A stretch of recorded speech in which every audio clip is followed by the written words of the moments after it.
this is Lisa from Mobile Tech Review, and today we're going to look at a big tablet. I mean a big tablet. This is the Samsung Galaxy Note Pro 12.2, a 12.2-inch Android tablet. We're going to look at it now. So this is it, the Samsung Galaxy Note Pro 12.2. A lot of words in that title. Samsung is a wordy company, aren't they? And some folks have accused them of gadget spam. They do make an awful lot of products, and particularly now, tablets in every single size. They're a big enough company, they can afford to do that. They don't need to sell 70 million of each individual product. They just want to have something for everybody out there. That's their hope, that's their design.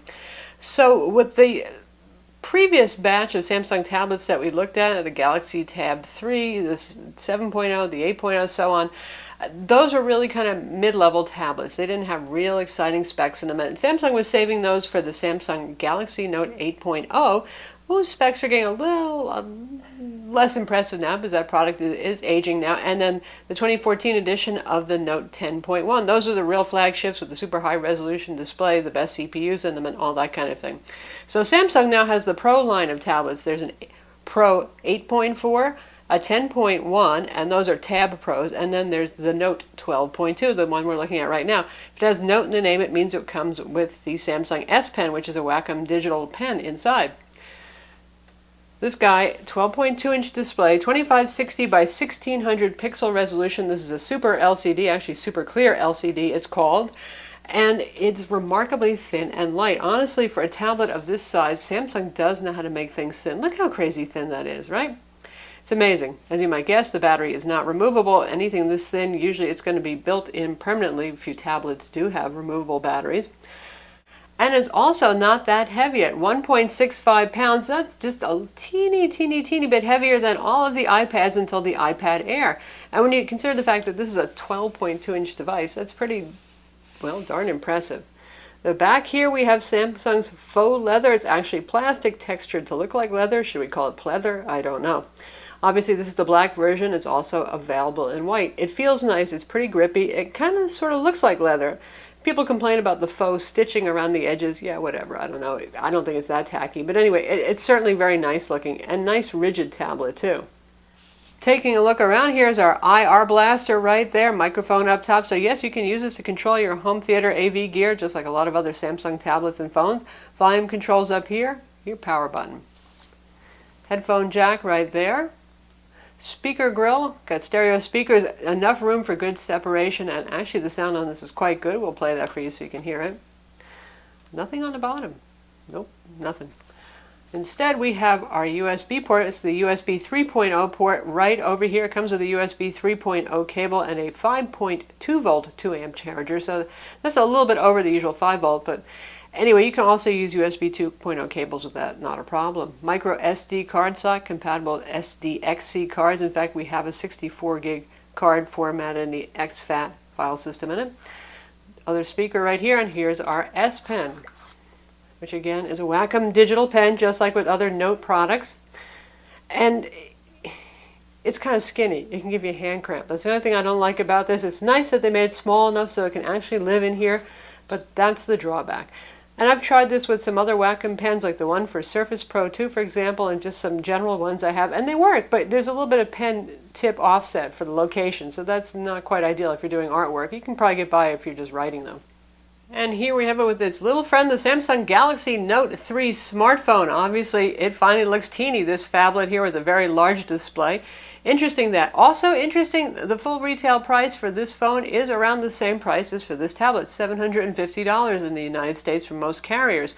And as T-Mobile has made us aware, whether you know it or not, you really are paying retail in the end for your phone. You're either just paying it in terms of being rolled into your monthly service contract, if you're getting it on a subsidy, or you're buying it outright. So to put perspective on things, I know some people are saying that the Note Pro 12.2 is darn expensive. It's $750 for the 32 gig. Well, just think about that both of these cost the same full retail. There is a 64 gig model for $100 edition. That means $849 for your tablet here. And there will be 8 LTE versions. It looks like Verizon will be the first out. We don't know the price of that yet. And for size comparison, this is the Samsung Galaxy Tab 8.4 Pro model right here. So 8.4 inch, and you can see the difference in size right there. Now, as I mentioned, there's also a 10-inch version of the Tab Pro. Pro model too, but I think most people might pick the Note 10.1 instead for $50 extra, sometimes the same price you get the same features plus the pen. Lastly, 10-inch tablet, we have the Nokia Lumia 2520 tablet over here, so you can get the idea of the added screen real estate and also how much more you're going to be holding in your hands. Obviously it's bigger, it's not hugely bigger. It's not like Toshiba's, let's say, failed attempt at the Excite 13 Android 13-inch tablet. I think 12.2 is about as big as you can go before it starts feeling kind of insane.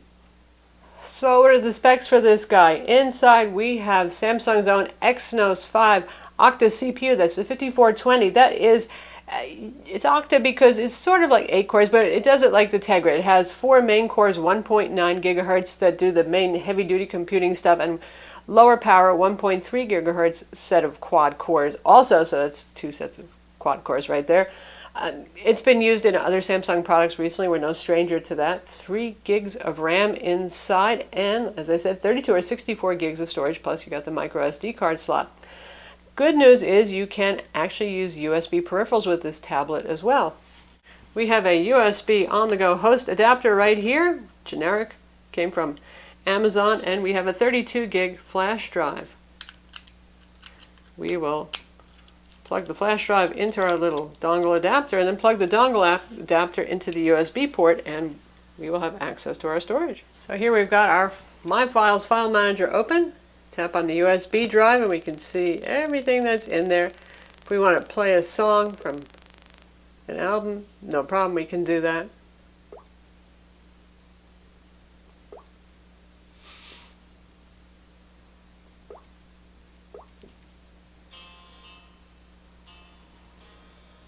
And there it is, it works.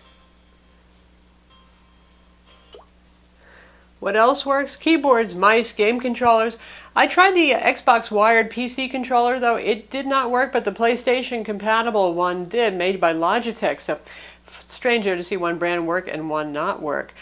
For mass storage, it supports FAT32. It does not support NTFS. So yes, it will power external portable hard drives, no problem with that. But if you have bigger hard drives that are formatted NTFS, no go there. So how about the UI? That's been a big deal here, the new magazine UX. UX stands for user experience. Right here, this looks pretty much like normal Android with some big widgets running. We have a really handy weather widget here that also tells you the time. It shows you stocks you're interested in and your next calendar appointments. That's nice too. That's the notes widget. So where's the magazine UX? Well, if you swipe this way, you got Flipboard basically. You know, Samsung's been bundling Flipboard with their devices for a while for a full screen experience, and you can customize which things you see here. For example, I added the Samsung Watch On. That's the TV AV remote control and programming guide. If we go this way, we have another Android desktop page right here. These are traditional Android widgets. And going this way, here's another customizable magazine UX page. Now, everything that we saw at CES is not here. That might have something to do with Samsung's agreement with Google to keep things kind of more Android-y. But we have the Handcom Office one right here, so we can go straight into creating documents. We can view or edit documents as well right in there. You can add more stuff. So say I want to change something up. And you can actually resize these too, but here are the widgets that you can choose from. Now, if you've already installed them, it shows you as checked. So a lot of these are really Flipboard kind of newsy widgets. Nice, but not the most useful. Social networking right here, YouTube, Flickr, Twitter, and applications. So we have a bunch of them up there already. Email, gallery, Handcom Office, New York Times, because we have a special New York Times bundle on this Samsung Watch On. You saw we already have on a screen the video player. So not everything that we saw made it into the magazine UX right here. Now, if you don't like these, you can actually get rid of these too. The main Flipboard page on this side is going to stay, and you can add pages as you like for the desktop too. So you get a mix of each of these with the user interface. And no matter where you are, you always have the application launcher button, even if you're in one of those big magazine UX experience pages, which is nice. And that's a pretty standard version of Samsung's launcher. Now, they've gotten things a little flatter, sort of like iOS has gotten the UI a little flat. They've gotten rid of some of the kind of leathery binding effects on some of the UI, and we'll show you that. But you've got apps here, you've got widgets, so you have your traditional Android widgets here as well, and you can put those on your regular desktop pages, and then you can look at just things that you've downloaded as well. Now if we take a look over here, Notifications, I don't have any right now, but this seems inordinately large to me. On a 12.2-inch display, it'd be nice if this UI could be smallified a little bit, but we've got the usual Samsung thing where you can control all of your wireless radios. Notice how flat those icons have gotten. Got reading mode on and off, you've got your screen brightness, you've got your volume for alerts over here, turning air view on and off. And if you want to go to all settings, that's what it looks like. So similar tabbed interface that we've seen before on Samsung devices. Again, the UI is just a bit flatter. It's getting less cartoony. That's a good thing. No Hello Kitty here. Our 32 gig model right here has about 24 gigs available for use for internal storage, and Samsung does have the apps to SD, shall we say, hack or modification of Android installed, so you can put apps on an SD card. I think that's enough internal storage that you're probably not going to need to do that. And I put a bunch of big games on here and I still have plenty of space. This is running Android KitKat 4.4, so we got the latest version of Android actually on a tablet. Pretty darn exciting. Samsung throws a bunch of their own software on here, as you might expect. And you can choose to arrange this alphabetically, as always with Samsung, or in the way that you choose. I've downloaded Adobe Reader. I'm going to show you how that works with the pen. Handcom Office, aha. The big deal about this, one of the big deals, because these Pro tablets are supposed to appeal to business users. They also have Samsung Knox installed for security. Those of you who like to hack ROMs might not be too thrilled with that. But anyway, Samsung would like to take away some of iOS and Windows market share in the business community. So you get Handcom Office, which is the closest thing I've ever seen to a real Office experience as an MS Office on a desktop on here. However, out of the box, this retail unit had only Handcom Viewer. So you had to launch Handcom Viewer, and then there were menus, and you could actually download the full version. That took a day. This product launched on February 13th. Today is February 14th. Happy Valentine's Day, by the way. So we now have the full version on here, and we'll take a look at that because it really is a pretty compelling feature. They pre-install Dropbox, you get 50 gigs of storage there, e-meetings on here. You get a year of Business Week Plus subscription on this. We got a remote PC viewer. That's pretty neat. We're going to take a look at that in a minute. And also we have WebEx. So let's look at the remote PC. We have a big gaming desktop PC on another floor of the house, pretty far away. It tells you how to do it. And then here's my Windows desktop, and right now the desktop is set to do full HD resolution, so that's what this is mimicking. You can actually pinch zoom if you want, and this is the IE web browser up here. You can switch to mouse mode, use a keyboard. I highly recommend. I've been using a Logitech Bluetooth keyboard with this. You can do Remote Explorer, Screen Lock, so on. So because this is a business PC, the first thing you guys are going to ask is, how about playing games, right? So I actually launched Steam on my desktop here and started up a session of Skyrim, and anything that takes over the screen, full screen like a game, does not get mirrored here. So sorry, this is not going to be for gaming and playing your awesome 3D games on the tablet itself. There are other clients we've seen. Asus actually go with a client that can handle that kind of thing, but this is a little bit more business oriented. Anyway, I can control everything on the PC right here. I can minimize buttons, minimize browser windows, whatever. Bring up my file window. It all works. Not as easy as, obviously, using something with a actual mouse. You could use a mouse with this too if you wanted to, though. Makes control a bit easier, but there it is, remote access. And when you're done, you just hit disconnect. Samsung also includes their Samsung apps, which you can use to download client updates for some of the preloaded software on here. And of course, they would love you to shop for apps through their own client store. But don't worry, there's Google Play on here, the full suite of Google Play applications. And they also include a couple of other applications grouped in the Samsung group right here. So even more. Action Memo, their alarm. Evernote they have preloaded. Obviously, they don't actually make Evernote. The scrapbook is here, cool as ever. You can actually use the pen, circle things, and then throw them in the scrapbook. S-Voice for a voice command. Yeah, I like Google Voice better. Knox, you may or may not like that. SideSync if you want to have a relationship with your smartphone, made by Samsung, shall we say. You know how that works. Samsung for the PC, we've seen before. So, and SketchBook for gallery. That's Alias SketchBook Pro for Samsung Galaxy, and that's pretty cool. We're going to take a look at that when we look at the pen.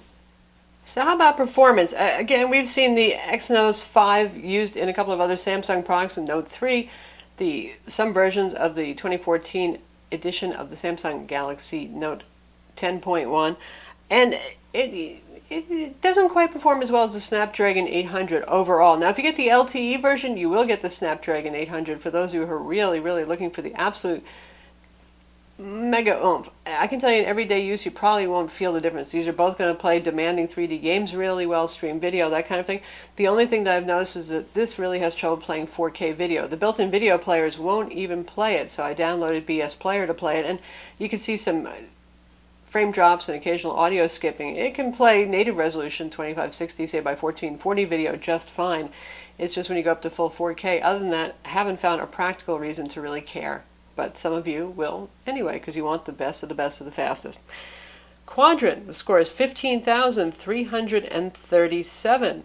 Now compare that, interestingly, to the Samsung Galaxy Tab Pro 8.4, which has the Snapdragon 800 in it, also running at the same insanely high resolution. That one scored 23,355, so you get the difference in the CPU when it comes to quadrant result. For 3D Mark Ice Storm Unlimited, 13,785. Now the Tab Pro 8.4 scored just only a little bit higher there, 15,530, so you're not really giving up much there. On Tutu, 34,890. That's very, very high score. Graphics Bench 3, the T-Rex score on screen, 14 frames per second, 23 frames per second off screen, because there it's only playing full HD. It's actually a lower resolution off screen. Geekbench 3, 936 single core, 2627 multi-core. And Sun Spider JavaScript test using the WebKit web browser has both the traditional Android WebKit web browser and Chrome pre-installed. 528 milliseconds, which is very, very fast. Though we did get 396 milliseconds on the Tab Pro 8.4. Overall, since Android tablets usually don't get the fastest CPUs, right now that's something that you're going to see more in your flagship Android smartphones. That's still very, very fast stuff. Haven't found a program that didn't launch quickly and run smoothly. UI lag, everybody likes to pick on Samsung and their TouchWiz UI lag. Every once in a while I do see some. Sometimes the widgets take a little bit to redraw, a little bit of time, but nothing that's offensive. I also use an iPad mini with Retina display, which is supposed to be the paragon of speed, and I'm not feeling like I'm mired in quagmire here with the Samsung. Because everybody wants to use a 12-inch tablet as a camera, don't you? Right? Just in case you do, here's the camera. If you're familiar with Samsung products, nothing is going to be surprising here. Metering mode is pretty neat. Tap to take pictures, face detection, video setting for size. You can see we can go up to full 1920 by 1080 there. More setting, review, timer, volume key, so on. And then we also have modes. Again, if you're familiar with Samsung products, you'll notice, and I really love this because they actually give you a visual example of what each thing does. So you have the usual sports, auto, beauty face, best photo, panorama, eraser mode where you can get rid of photo bombers, HDR mode, drama shot, all sorts of stuff to choose from right there. And you can do the picture-in-a-picture with the front camera here. Now, nothing's really in front of it except for my hand, but there it is. You can see it, so you can do that cool stuff that you can do with other Samsung Galaxy products. Front camera, 2 megapixel, quite good, certainly good enough for pleasing Skype experience, anything else you're going to do in the way of video conferencing. So how about battery life? 9,500 milliamp battery sealed inside. That's a lot of battery, especially for something this thin that weighs 1.65 pounds again. Samsung claims 11 to 13 hours of usage, 11 for streaming video, 13 hours for internet usage, and right now we're getting at least 10. We're still running through our battery tests, so wait for our full written review to see our final analysis of that, but absolutely no problem getting through a business day on a charge with this thing and then some, and that's actual use time. That's not standby time, so I think it's going to be pretty hard unless you're playing Real Racing 3 all day long, or using the built-in GPS with GLONASS, by the way. You don't need to get the LTE model to have that feature. Otherwise, it's going to be pretty hard to kill the battery on this guy. The bad news is it takes a long time to charge this. On the Exynos version, as you know, if those of you who had Exynos-based tablets before, it's a slow charging process, and that's not a real high-amp charger. Now, the LTE version, the Snapdragon 800, does have quick charging, so that one should charge quicker. So what I do is I plug this in at night when I go to bed if I need to charge it, and it's all ready by the next day. So web browsing on this thing is the bomb. If you ever felt like 10 inches was nice but just not quite still big enough, you're going to love this experience. And first, let's look at Samsung's keyboard here because they're real proud of this. And here, this is one of the last vestiges of skeuomorphism where they're trying to reproduce the actual physical world since they got rid of the bindings and the doodads and the 3D look on a lot of other stuff. We do have little 3D shadows around every key here. The nice thing is this is actually big enough that you can type on this pretty quickly using multiple fingers. And you've got your number row up here, you've got an arrow pad down here. They have enough room to do all that stuff, and then if you want to use your voice instead, there's a little voice button. So nice keyboard experience, certainly. Haptic and auditory feedback as well.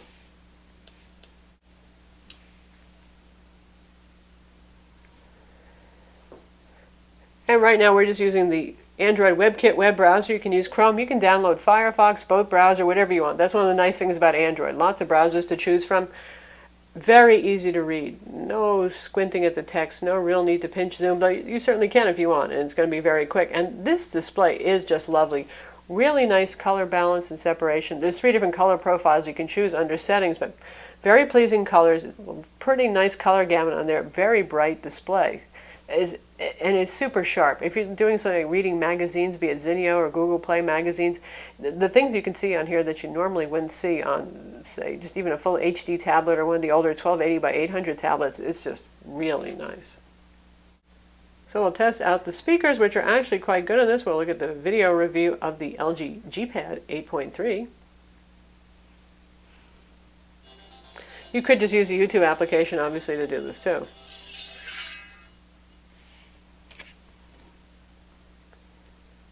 This is Lisa from Mobile Tech Review, and today we're going to look at something kind of refreshing. Lately it's been a whole lot of Windows products. A lot of manufacturers are trying out Windows tablets this year.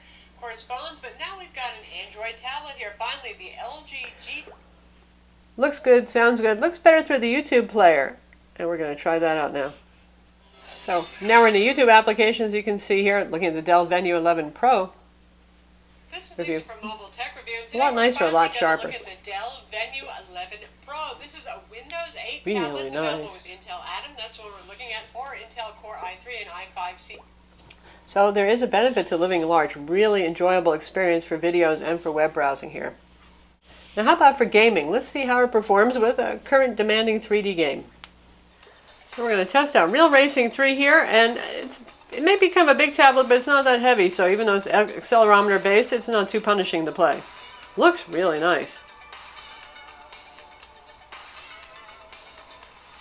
And we've got our rear view mirror graphic effects. This is a big tablet, so you're going to find that you have to move it less than you would with a smaller tablet for accelerometer based games like this. And it's playing very smoothly. A lot of cards on the field, and let's see, that first turn is where sometimes frame rates will drop on some. And it's playing just fine. Very smooth.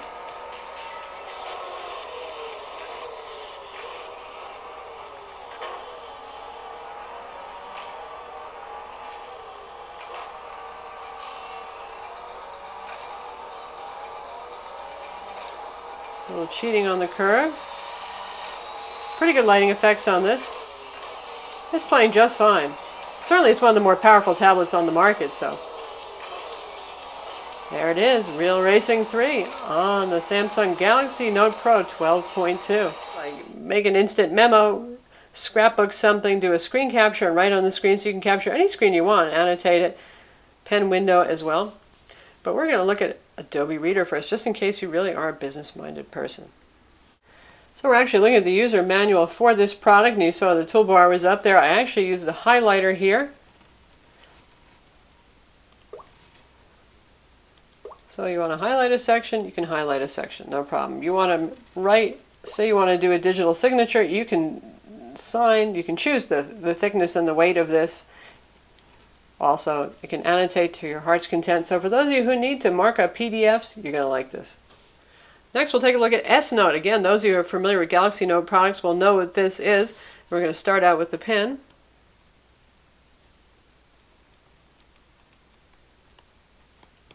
And I am resting my hand on the glass. It does have palm rejection. And say I want to turn that into text. Use the selection tool. And I can transform it Obviously, in this case, it's going to be text. And it worked.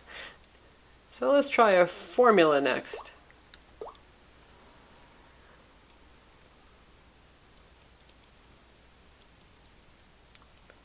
Now, that looks pretty ugly. We'll see what it thinks that is.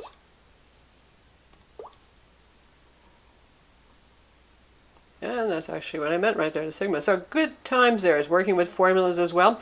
If you want to just do text, here it is. You can do text as well using the keyboard or your Bluetooth keyboard. So there it is, the built-in note-taking application. Now there are lots of note-taking applications for those of you who prefer something else, and you probably are aware of them already if you're already a note fan and using them. But how about an art program? Well, look at the one that is bundled by Samsung, which is an excellent application. It's Autodesk SketchBook Pro for Galaxy. And here's the sketch I've been working on. Now you can see right here the pen location is very accurate, which is nice. Again, when I was using other Wacom pens, a little bit offset to the left, unless I held it straight up. So pen tip sensor location is a little bit different on this guy. It's probably a little bit closer to the head, and that's why. So this is quite a capable application, kind of nice that they included it. You can adjust your brushes right here. You can switch to different brushes. You can change your color. You can set your opacity and so on. So say I want to go crazy with the airbrush and put some blue water in the background. And there it is. There's blue in the background just like that. Pressure sensitivity. And let's switch brushes again so you can see that. Now, Office is where Android tablets in general, and Samsung being an Android tablet maker, have their work cut out for them because these days the Intel Atom-based, more affordable Windows tablets, well, they're coming with Office Bundle, and it's real full Office. And most of the mobile equivalents that we've seen on iOS and Android certainly are lacking a lot of the features. So let's take a look. And we're going to use the actual editing application right there. So as you look at the interface right here, notice that we have menus just like you're used to on a computer. And this brings up all the ribbon controls, a lot like Office 2013 that's become a bit more touch sensitive. So we have picture, insert, clip art, shapes, tables, paragraphs, footnotes, endnotes. It's all here. This is actually a pretty darn good experience. Usually all those advanced features they're missing from tablet versions of Office for Android and again for iOS. So it's the first time that using this, I don't really feel like, well, I'm missing out on a whole lot of stuff. Print icons, your text controls, everything is pretty darn familiar.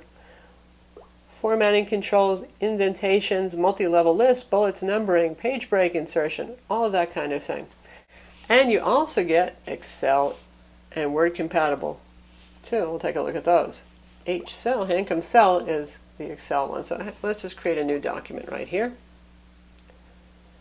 So again, the familiar way of doing things. So what about formulas? That's usually a sore point on mobile OS products. And financial formulas, text, lookup formulas, logical formulas. So how about financial? Look at all this stuff. It's really pretty amazing. And the PowerPoint application is also very capable. So I would say this is the best thing I've ever seen on a mobile OS when it comes to Office. It takes the sting out of not getting a Windows tablet just for the Office experience that you're going to get on it. It's really very, very good. And it wouldn't be a Galaxy without multitasking here with MultiWindow. So those are all the applications that are supported. You can use the back key, just hold it up to bring up all those. So quite a few words. The Office suite, the YouTube player, Gmail, your web browsers, your e-meeting, some third-party apps like BS Player over here. So say we want to do the web browser. So there we've got the web browser. And maybe I would like to take some notes about what I'm looking at. So let's bring up S-Note next.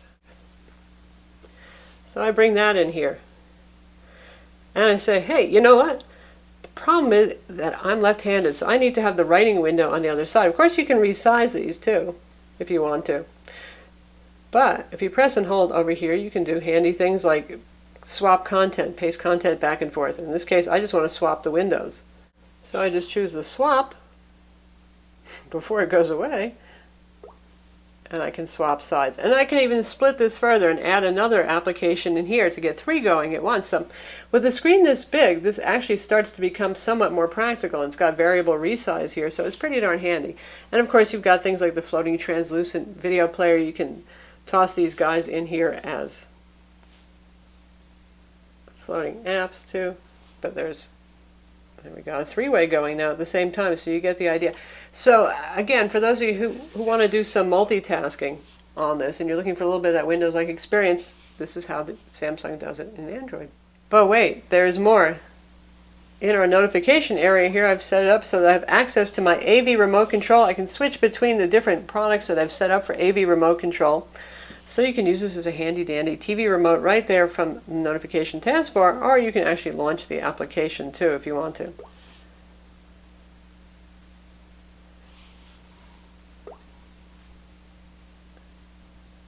And it's got TV content grid over here, and if you want to control your AV gear, you tap on the little button there, and that brings up more menus, and then you can switch using that button between even more gear.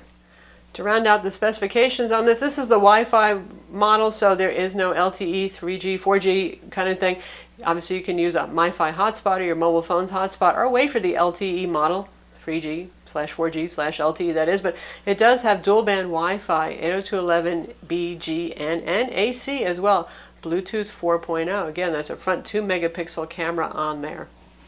So who's this tablet for? Obviously, somebody who has $750 to spend. This thing is not cheap. But for those of you who are thinking about something like Surface Pro 2, the Dell Venue 11 Pro, because you want to do some PC things with it, but you might discover that you need more screen size and that you're not doing as many of those PC things as you thought. Because it's funny, when you have a 10-inch screen, 10.6-inch, say, on Surface Pro 2, you might say, you know, multitasking isn't the easiest thing on that small display, and I find I'm not really taking advantage of the full Core i CPU.